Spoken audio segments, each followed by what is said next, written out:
네, 안녕하세요. 네, 투트랙입니다.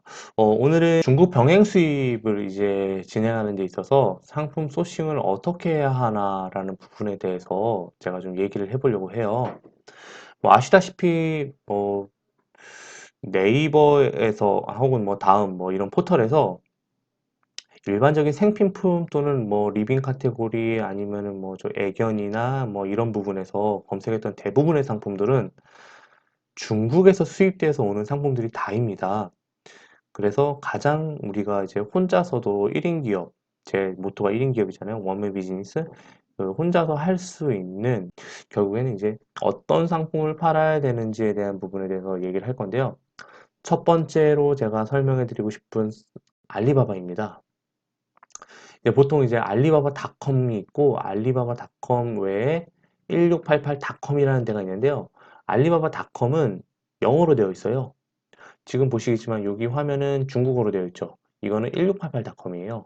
알리바바닷컴 같은 경우는 중국인이 아닌 그 중국인 기준으로 외국인이 이제 살 때 거기서 이용하게끔 하려고 만들어 놓은 사이트인데 좀 비싸요. 그리고 중국에서 중국 내 배송도 안 되고 바로 해외 배송만 되기 때문에 거기서 하는 건 좀 비싸고 보통은 1688닷컴에서 구매를 합니다. 뭐 아시다시피 마윈의 최고의 작품이죠. 세계 최고의 도매 사이트입니다. 뭐 전 세계인이 사용한다고 보시면 돼요. 아마존에서 판매하고 있는 좀 저렴하고 노브랜드 상품들은 대부분 1688에서 구매되어서 미국으로 수출되어진다고 보시면 되실 거예요. 장점을 보겠습니다. 1688은 노브랜드이지만은 자기가 브랜드를 만들어서 요청을 할 경우 OEM도 가능합니다. 그리고 소량 주문도 가능해요. 뭐 물론 이제 MOQ라고 하는데요. 한 번 주문할 때 어, 주문 가능한 숫자를 그러니까 상품 수를 말해요. 그걸 MOQ라고 하는데 소량 주문도 가능한 게 뭐 10개 단위도 괜찮고요. 2개도 가능하고 심지어 1개만 주문해도 되는 것들이 있어요. 그리고 찾는 것들은 여기에 다 있다고 보시면 돼요.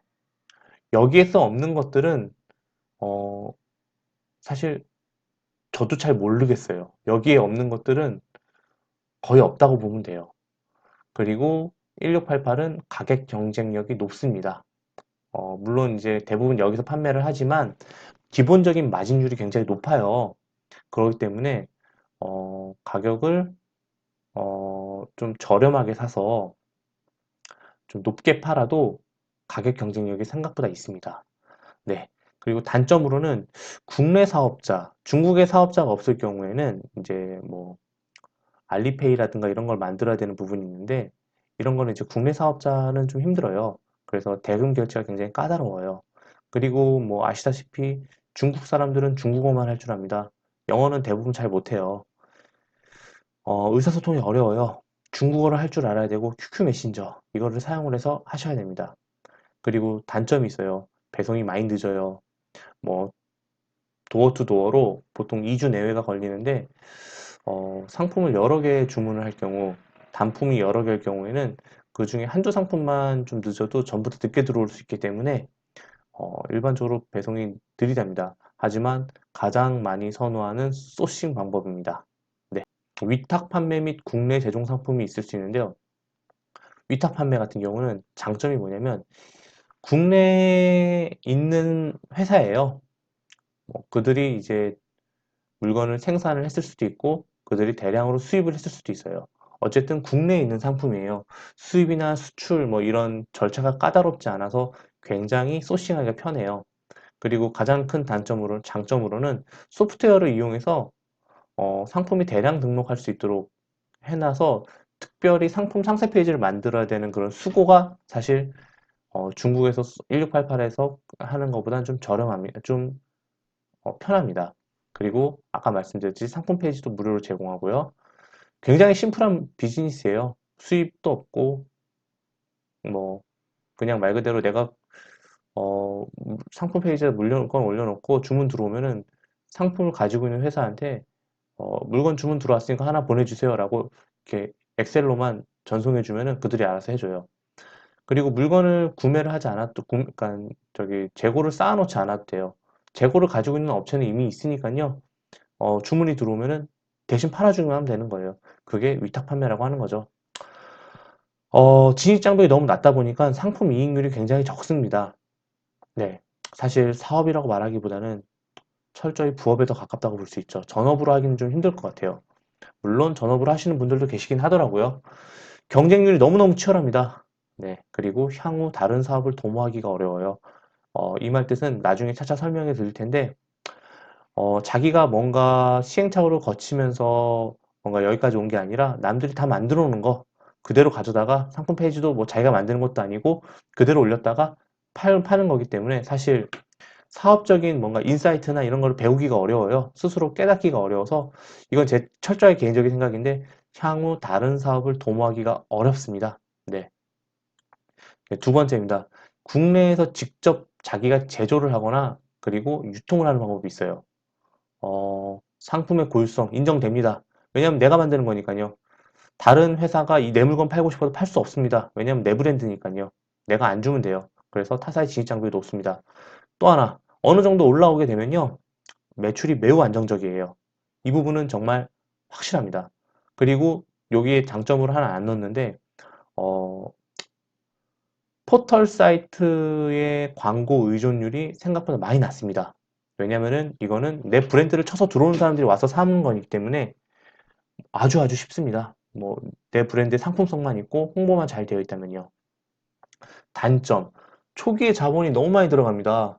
뭐 아시다시피 내가 브랜드를 만들려면은 얼마나 많은 연구와 R&D와 그리고 실험과 그리고 마케팅과 사전 조사와 이런 게 얼마나 많이 들어가겠습니까?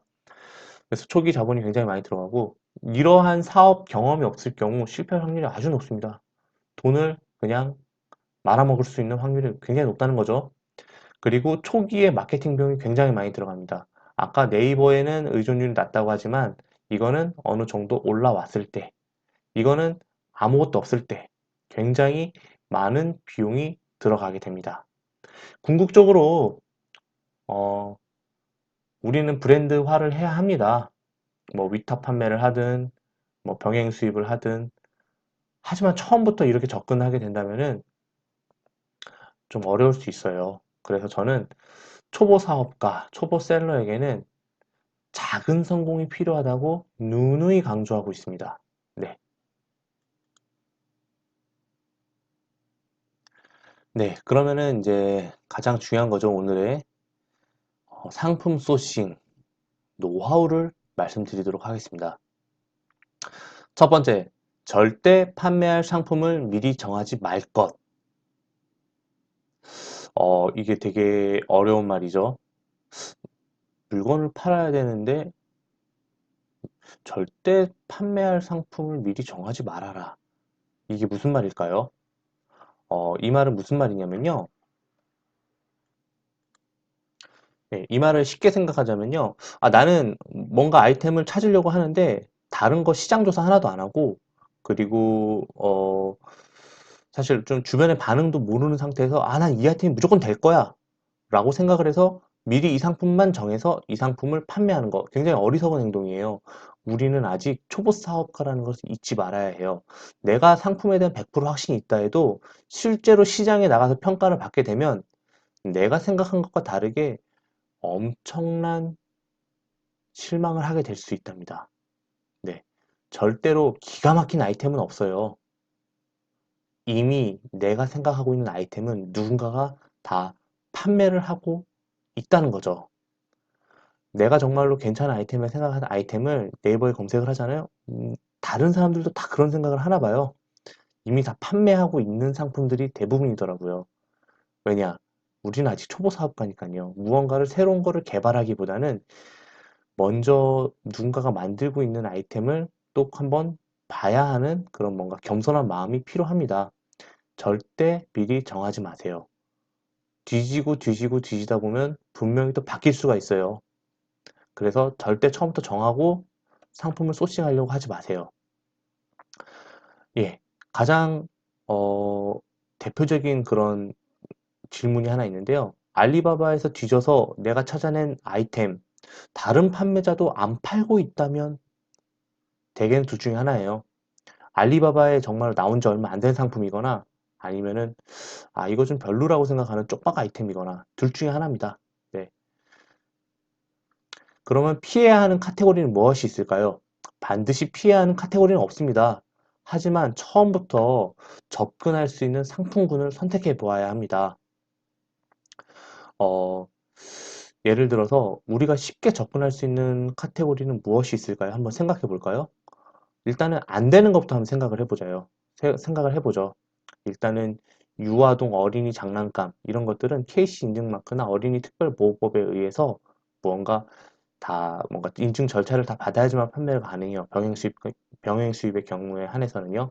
화장품도 식약청이나 뭐 이런 부분에서 되게 인증을 다 받아야 돼요. 전기 제품 같은 경우도 전기안전특별법에 관련해 갖고 뭐 플러그를 꼽을 수 있는 상품들에 대해서는 인증을 받아야 됩니다. 영양제 마찬가지로 식약청에 그리고 입에 닿는 모든 제품군 그리고 의료기기, 통신장비 등도 굉장히 절차가 까다롭습니다. 네, 뭐 이거 다 빼면 뭘 해? 라고 말할 수 있는데 제가 다시 한번 말씀드립니다. 아주 하지 말자는 게 아닙니다. 처음부터 쉽게 접근하다는 게 필요하다는 겁니다. 이런 게 아예 안 된다는 게 아닙니다. 할 수 있습니다. 하지만 이런 절차를 다 거쳐야 됩니다. 근데 우리는 아직 처음에 접근하는 초보입니다. 그렇기 때문에 처음에 접해서 문제가 없는 그런 카테고리를 시작하는 게 좋을 것 같습니다. 이거는 나중에 하루에 1000개, 2000개씩 나간 다음에 시작해도 절대 늦지 않습니다. 작년 여름에 물총만 한 5만 개 정도 판 사람이 있어요. 물총 KC 인증마크 받아야 되고요. 어린이 특별보호법상 뭐 관련된 뭐 이런 인증도 다 받아야 됩니다. 다 받았답니다. 그리고 팔았답니다. 5만 개 나갔대요. 상품 한 개예요. 한 개인가 두 개인가 그래요. 그거는 이거 다 한 다음에 그 다음에 넘어가도 절대 늦지 않습니다. 이 시장은 굉장히 오래전부터 존재해 있었어요. 늦은 건 없어요. 나에게 맞는 카테고리가 있을까? 이것저것 피하고 초반에 할 수 있는 카테고리가 많이 없지만요. 그 안에서 엄청 많은 종류의 판매 상품들이 존재합니다. 뭐 이것저것 차 빼고, 포 떼고, 뭘 판매합니까? 라고 물어보실지라도 판매할 상품은 반드시 존재합니다. 초반에 접근은 여러 상품군에서 상품을 선택해서 점점 좁혀나가는 방식을 선택해 보는 것도 좋은 방법이에요. 뭐 예를 들어서 아까 제가 말씀드렸던 안 된다는 카테고리 처음에 그거 빼고 뭐 남은 카테고리들이 꽤 있어요. 뭐 리빙 카테고리, 뭐 인테리어 쪽, 그리고 소형 가전, 뭐 플러그 꼽는 거 말고 SUV로 되는 거, 죄송합니다. USB로 되는 거, 그리고 애견 쪽, 그리고 이런 학용품이나 이런 부분도 전부 다 가능하거든요. 그런데 그 카테고리에서도 선택할 수 있는 게 너무너무 많습니다. 그러니까 어떤 카테고리를 딱 정해서 하는 것보다는 조금씩 줄여나가는 방식을 선택해서 상품 소싱을 한번 해보는 게 굉장히 좋은 것 같습니다. 상품에 대한 선택은 결국에 온전히 셀러의 책임입니다. 어떤 게 잘 팔린다고 말해줄 수는 있어도 영원히 잘 팔릴 수 있다고 말할 수는 사실 저도 자신은 없어요. 그래서 지금 시점에서 말씀드릴 수 있는 카테고리는 방금 위에서 설명했던 것과 같이 애견 상품군 시장이 점점 넓어지고 있죠. 인테리어 상품군 1인 가구가 늘어나고 있어요. 주방 소품군 사실 이제 남자들도 이제 주방 가사 분담을 많이 하기 때문에 사실 좀 남자들이 좀 키덜트처럼 좀 예쁘고 특이한 것 많이 좋아하잖아요. 그런 부분에서 약간 좀 주방 소품군도 아기자기한 컨셉으로 나오는 게 많이 있습니다. 요즘에 건강 많이 중요하죠. 그리고 집에서도 다 할 수 있는 홈트레이닝 상품군 요 네 카테고리만 파도 꽤 괜찮은 상품이 많이 나온다는 거 잊지 않으셨으면 좋겠습니다. 애견, 인테리어, 주방, 홈트레이닝 요거 잊지 마세요. 너무너무 중요합니다. 물론 내가 이거 말고도 한번 도전해보고 싶다 라고 하면은 굳이 말리지 않습니다. 경험은 무조건 좋은 겁니다. 다만 실패를 했을 때 실패를 두려워하지 않고 일어날 수 있는 근성이 필요하다면 말이죠. 두 번째, 죄송합니다. 또 이번 소싱 노하우는요, 계절에만 판매가 되는 상품, 그리고 꾸준히 팔리는 상품, 이런 것들을 리스트를 한번 쭉 뽑아보면은 나옵니다. 분명히 나옵니다. 너무 계절적인 것만 가져갈 경우에는 재고의 부담이 있을 수 있어요. 겨울에만 잘 팔리는 거 할 경우 분명히 여름에는 그 재고가 그대로 갖고 있겠죠. 그래서 꾸준히 팔리는 상품과 적절하게 비율을 맞춰서 가는 것이 필요합니다. 네. 적절히 비율을 맞추는 거는 굉장히 어려울 수 있습니다. 정답은 없어요. 셀러의 성향에 따라 달라질 수 있고요. 어떤 상품을 선택하는 거에 따라서 달라질 수 있습니다. 사실 뭐 계절 판매 상품이고 뭐 스테디셀러 상품이든 중요하지 않아요. 가장 중요한 거는 사실 마케팅이에요. 하지만 요렇게 비율을 가져가서 판매하는 노하우도 있으니까 꼭 알아두시기 바랍니다. 다른 셀러들의 상품을 벤치마킹 하는 것도 좋은 팁이라고 볼 수 있는데요. 저는 사실 이게 제일 좋다고 봐요. 지금 여러분들은 처음이잖아요. 그러니까 사실 뭘 팔아야 될지도 모르겠고 뭐 어떻게 접근해야 되는지도 잘 몰라요. 그리고 아까도 말씀드렸지만 나만 팔고 있는 유일한 것들은 사실 없어요. 이미 다 누군가가 팔았거나 팔다가 유행이 가서 안 팔거나 그런 것들이죠. 세상에 온전히 새로운 것은 없다. 모방 위에 자신의 색을 넣는 것도 하나의 팁이고 시행착오를 줄일 수 있는 방법이다. 사업은 실수, 곧 실수는 손실이다. 사업에서의 실수는 곧 손실이다. 잊지 마셔야 합니다. 그러면은 벤치마킹을 하려고 하는데 어떤 식으로 벤치마킹 할 수 있을까요? 일단은 구매평 100개 이상의 상품들을 모아보세요. 단, 상품 등록일은 최근 3, 4개월 미만인 것으로 한번 하셔야 합니다. 왜냐면은 구매평이 굉장히 많은데 막 상품 등록일이 막 2015년도 이러면은 의미가 없어요. 왜냐면 4년 동안에 구매평이 100개라는 거니까 의미가 없어요. 3, 4개월 미만인 것으로 구매평 100개 이상으로 모아보면은 지금 소싱해도 이거는 어느 정도 중박 이상은 때린다 라고 말씀드릴 수가 있어요. 하나의 예를 들어 설명해 드릴게요. 제가 판매하고 있는 상품 중에서 애견용품인데요. 블랙 스트라이프 이동 가방이라고 있어요. 그거 치면 그대로 나올 거예요. 블랙 스트라이프 이동 가방. 그 가방이 있는데 그 가방이 구매평이 굉장히 많이 달려 있었어요. 그래서 이거 한번 해볼까 하고 갖고 왔는데 아니나 다를까 기존 셀러보다 100원, 200원 싸게 판매하니까 엄청나게 팔리는 거예요. 제가 노력을 하지 않고도 선배들의 상품을 벤치마킹 해갖고 구매를 올렸죠. 어쨌든 그렇게 나서 제가 가지고 있는 재고를 다 소진했답니다. 원하는 상품군의 주요 키워드를 네이버에서 검색할 경우 첫 페이지에서 검색된 상품은 대부분 우수 판매처가 많다. 그 판매 사이트의 컨셉이나 상품을 가져와서 판매하는 것들은 불법이 아니다. 벤치마킹이다. 절대 잊지 마시고 꼭 참고하시기 바라고 요거 3, 4개월 미만, 최대 6개월 미만인 것으로 소칭을 해서 한번 보셨으면 좋겠습니다. 시장에 나와 있는 우리 저기 온라인 시장에 나와 있는 툴을 활용해서 물건을 찾는 사람들이 많아요. 아무래도 좀 물건을 쉽게 찾을 수 있죠. 이게 찾는다는 게 뭐냐면요. 다모아라는 프로그램을 저도 얼마 전에 처음 들었어요. 이미 시장에 무료로 배포되어 있는 셀러들이 사용하는 툴인데요. 네이버 광고에서 수작업으로 볼 수 있는 데이터들을요, 자동으로 모아서 볼 수 있게 해주는 툴이에요. 이 툴은 절대로 참고만 하세요.